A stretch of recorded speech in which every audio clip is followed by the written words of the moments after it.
Right now, I'm challenging myself to see if I can make 128 Regulation H teams that are each different from one another over the course of 128 days. Why 128, you might ask? At the end of the 128 days, we're going to do something special where we battle every team against each other in a single elimination bracket to see which team emerges on top. There will be some competitively strong teams, there will be some gimmick teams, and there will be some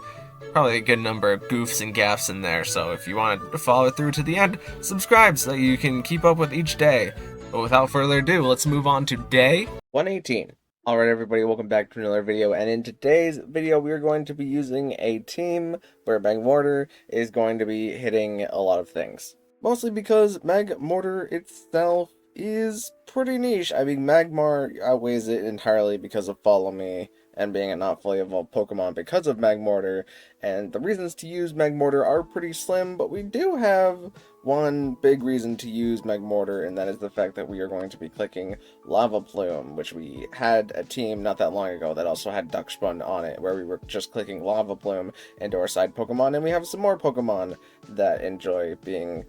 side lava plumed and also Mach Punch, but we'll get into that. But the big thing about Magmortar is that we are a fire type with the Vital Spirit, which means that we have a really good matchup into Pokemon that want to try to put us to sleep because they can't put us to sleep, and since most of them are grass types like Amogus and Jumpluff, we can fire back with some super effective stab fire type damage. So this makes it a lot easier to try and get sub done, not only with our spread fire type move that also attacks our allies, but we also have just a regular fire type move and flamethrower for the single target fire type damage, and the Thunderbolt because Magmortar does have a interesting little bit of coverage there in Thunderbolt. You really wouldn't expect it to have that, but it has it for whatever reason. And we also have the Mach Punch just for a little bit of weak priority that can be very helpful sometimes when you just need to get the Focus Sash off of them, but they are already way faster than you for whatever reason, or maybe you're inside Trick Room and there's a Focus Sash Pokemon. Having that tiny bit of priority is nice, but it also helps out Skarmory, which we'll talk about later.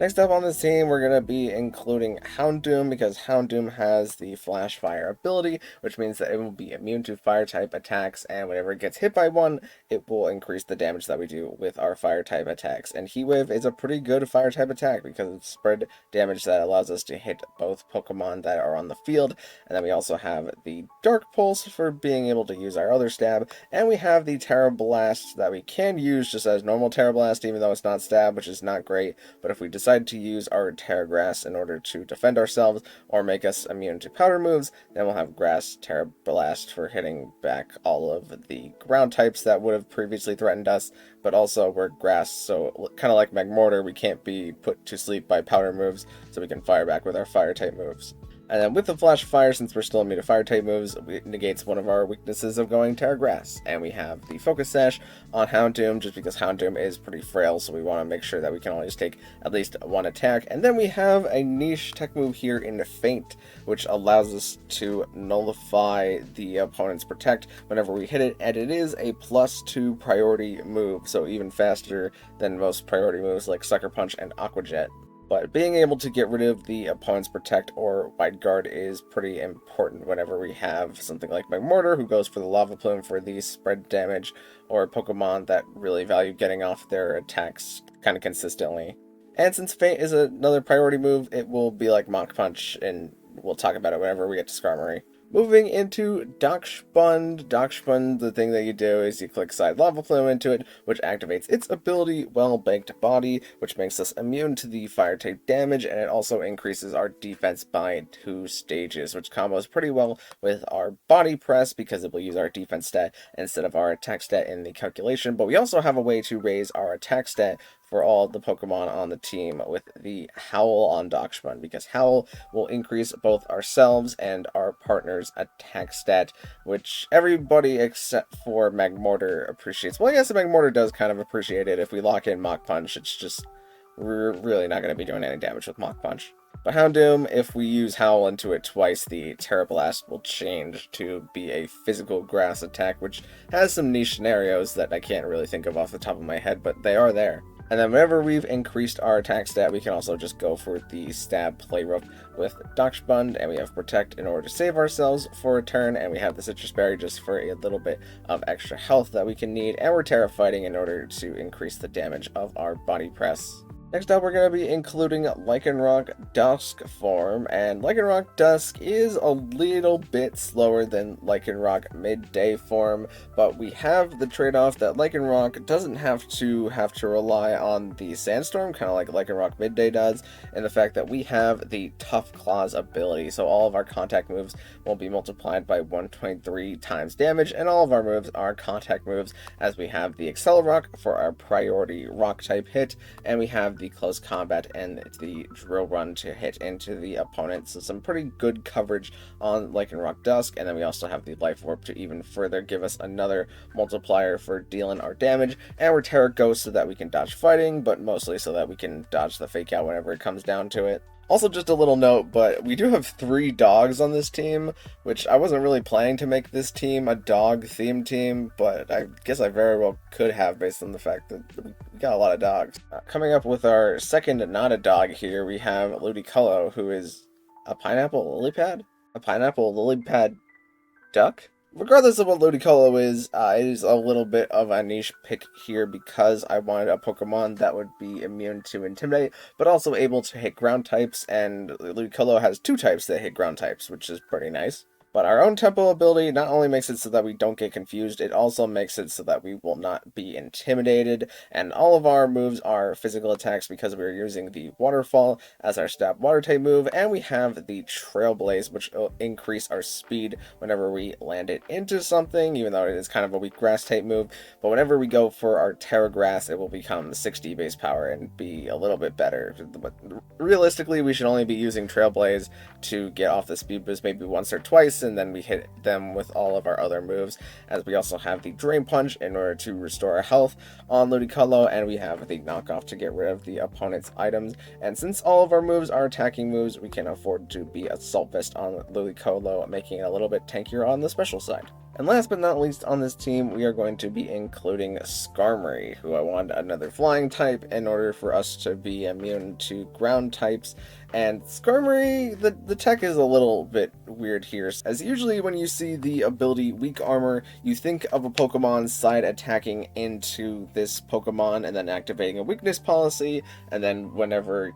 Weak Armor actually activates itself, you get a defense drop at gaining 2 speed, and then you hopefully just try to sweep the opponent with your Weak Armor side bond before your opponent really realizes what's happening. But this Weak Armor set is going to work a little bit differently, where instead of having the weakness policy, we actually have the White Herb in order to either try to negate the first defense drop on Skarmory so that we get a free speed boost with our Weak Armor, and then if Weak Armor procs again after that, it's hopefully at a time where it doesn't really matter that we have a defense drop because we've already KO'd 2 Pokemon with Skarmory, or we can use the White Herb to negate something such as like an Intimidate, and then Skarmory is free to try and set up a Tailwind or a Swords Dance while getting the speed boost from Weak Armor, and then we have 2 of our attacks in the Drill Peck and the Iron Head just for consistent stab damage. So definitely a little bit of a strange Skarmory set, however it does have its uses, especially whenever you can surprise your opponent with a Skarmory that outspeeds really, really fast Pokemon in the format. And we have Terra Dragon on Skarmory because previously we were only weak to Electric and Fire, and Dragon is able to resist those weaknesses. But yeah, that's the basic gist of the team. Let's get into some battles. Alright, so first up we have a Fire, Water, Grass team with a more so Grass balance and the Chestnut, who can get set up on us and then spam Grassy Glide, but they also have the Trick Room mode and the Blood Moon Ursaluna and the Farigiraf. So they end up leading with Ursaluna and Rillaboom here as we lead with Magmortar and Houndoom, so their ground type is going to kind of check both of our fire types here as we really don't want either of them to take an earth power. I gamble on the fact that they will probably attack into the Houndoom slot here, and they just fake out Magmortar because Houndoom was the Focus Sash Mon, so it's the Pokemon that could live, and that is end up what happens. They swap in Incineroar here, but Ludicolo is own tempo, so we block the attack drop, and Ursaluna just goes Terra Ghost to avoid taking super effective damage here, as Waterfall really doesn't do too much damage into it now that it is just normal into it. But they fake out into Ludicolo as we get Flamethrower into Ursaluna, and it does get the burn, which is kind of handy, but doesn't really matter as Earth Power is just going to get rid of the Magmortar there, and Ursaluna does take Burn Chip, but now we get in Doxbun for free, and Doxbun is a pretty good counter into Incineroar because Incineroar can't really afford to hit Doxbun, and it allows us to get off a free Howl here with the Doxbun and onto Ludicolo, and Ludicolo really enjoys the attack boost as we get the Trailblaze, which is able to take out Ursaluna and give us the speed boost that we were looking for. Now they bring in Chestnut here, and they fake out into Doxbun as we knock off Chestnut in order to get rid of its Citrus Berry, but it's going to be pretty able to just go for the Belly Drum here as everything kicks Grassy Terrain Healing, and the Grassy Terrain ends. So the opponent needs to reset up their Grassy Terrain in order for Chestnut to effectively outspeed things at this point. So we see Rillaboom leave the field for Incineroar, getting rid of the Howl boost on Doxbun, but not on Ludicolo, as Chestnut just decides to go for the Spiky Shield, but we get the Waterfall and Body Press combo into that slot because I predicted that they were going to swap out their Rillaboom, but now Rillaboom comes back onto the field, as we Terra Grass here to try and resist the Grassy Glide, but they end up Grassy Gliding into Doxbun, so we could have tried to protect Doxbun there, but the Drain Punch admittedly does not do as much as I thought it was going to do, seeing as it only does 23%, and Chestnut is above 23% still, so we're not in a great spot. We do get to bring Houndoom back to the field here, and Chestnut does Spiky Shield, but we get the Feint into Chestnut, which brings it in range of the Drain Punch, and Rillaboom went for the U-turn chip into Ludicolo, seeing as the two Grassy Glides didn't have a great chance at taking it out. We'd have to run the damage calc, but I don't feel like doing that. But now with Chestnut taken off of the field, we can just go for the Heat Wave into Rillaboom, and the Drain Punch is not quite going to finish it off, but U-turn finishes off Ludicolo, but all Houndoom needs to do at this point is just land the one Heat Wave into Rillaboom, and we're good to go. Here we're going to see a Lilycole Trick Room team, which is a pretty difficult matchup to navigate, except for Magmortar, because Magmortar is Vital Spirit, and then I also resist the Eruption, so we really don't fear the Lilycole lead here too much. But we do lead Magmortar, and Houndoom here as the opponent leads Gallade and Indeedee, so they probably saw that we had Magmortar and understood that Lilycole wouldn't have been too effective. Here we swap in Doxbund, thinking that they might try into Sacred Sword and then Trick Room with Indeedee in order to hit Houndoom, but we just get off the Lava Plume as Gallade wide guards it, and then Doxbund gets the defense boost and Indeedee sets up Trick Room, so not a great first turn for us. Where they get to just Psycho Cut Awake Magmar there, and Body Press really doesn't do too much to the Indeedee, but now we get in Houndoom as Psychic does some damage to Doxbund, and Sacred Sword is going to hit Houndoom, which Glade can use Secret Sword in order to ignore the defense buff on Doxbund, but Doxbund will resist it, so Doxbund is actually in a pretty safe spot here, I would say. Gets the Howl off just to try and increase attack maybe for later. But we do get the Heat Wave burn on Indeedee, which is slightly helpful. Psychic is not able to take out Doxbund, and Doxbund eats its Citrus Berry, and Sacred Sword is going to take out Houndoom, as Body Press is able to take out Indeedee. But now we've managed to stall the Trick Room for so long that there's only one turn left, and both of our Pokemon have Protect able to be used, so we double protect them out here, where Torkoal goes for the Earth Power into Doxbund, and they try the Sacred Sword into Doxbund, maybe reading a Terrestrialization, but Drill Run does some pretty good damage to Torkoal,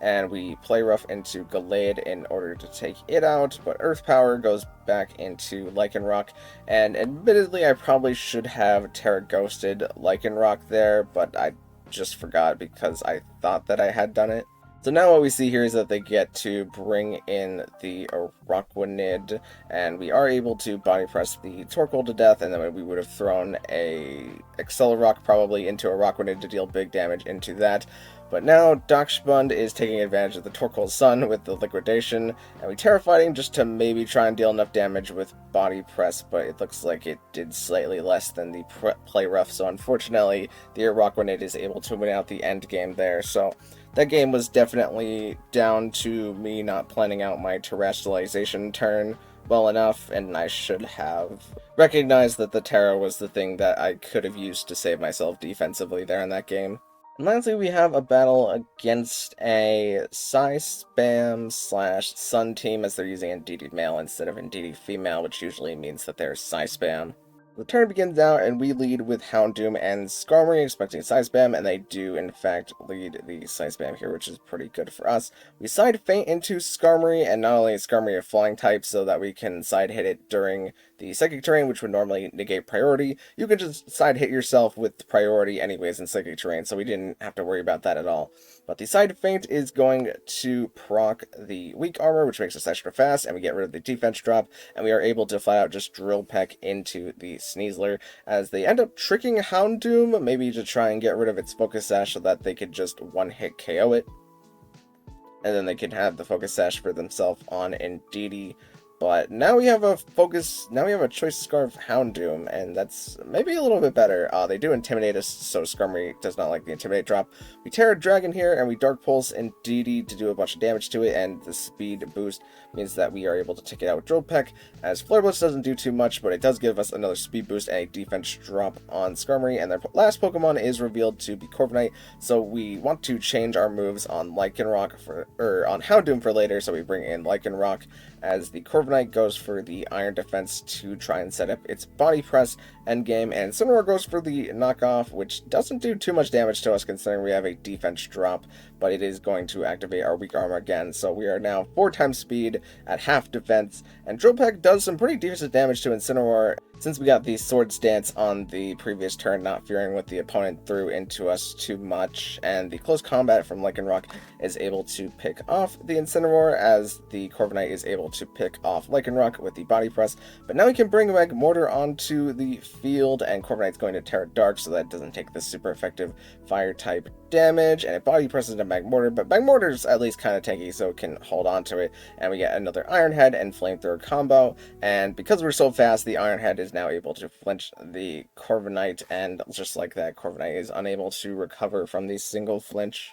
Alright, that's going to be the Magmortar team, and if I had to give a summary of this team, I would say every Pokemon on this team kind of feels like there are better options. However, all of them kind of work together in a niche, little interesting way, and definitely rely on their surprise factor more than anything else. So maybe, as I said at the start of the video, Magmar is used a little bit more than Magmortar, but maybe Magmortar in the future, if it gets something that's crazy cracked, it can thrive a little bit more than Magmar in some more niche scenarios, so I'm looking forward to it. Not that I'm crazy about Magmortar, I think it's actually not that great of a Gen 4 evolution, probably on the lower tiers, but